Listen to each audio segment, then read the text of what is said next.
Uncharted 4's co-op multiplayer mode is a fun, tense, and chaotic take on Halo's Firefight and Gears of War's Horde mode.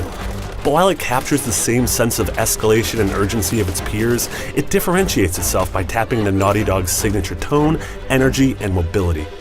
I really appreciate that Uncharted 4's 50 waves of co-op are broken up into 10 separate 5-wave chunks. This alleviates the feeling that you have to devote a giant chunk of time in order to experience the whole thing, while also providing a ton of variety in locations. The strategies I used in the tight corridors and verticality of Trainwreck were way different than those of the wide-open courtyards of the auction house. I like how you can play this new mode with up to 2 pals, or try to tackle it solo with an AI companion.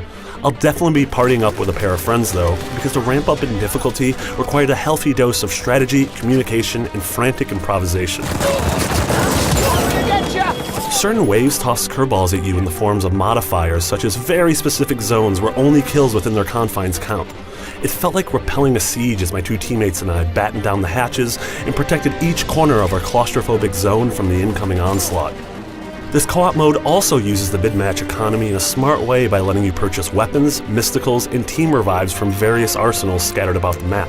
I constantly found myself grappling with which avenue to spend my money on, which led to some tough and impactful decisions. The final aspect of the 20 or so rounds of Uncharted 4's co-op that I really dug were the boss battles that appeared every 10 waves. Inspired by supernatural versions of the pirates that exist within the game's fiction, these tough fights unfolded like a smart puzzle. Fighting an undead nightmare that can flash across the map and create giant balls of flames felt very different than anything else in Uncharted, and I mean that in a great way. Naughty Dog has done a great job of delivering a steady drip of free and varied multiplayer DLC since the game's launch, and mid-December's edition of this fun co-op mode seems to absolutely continue this trend.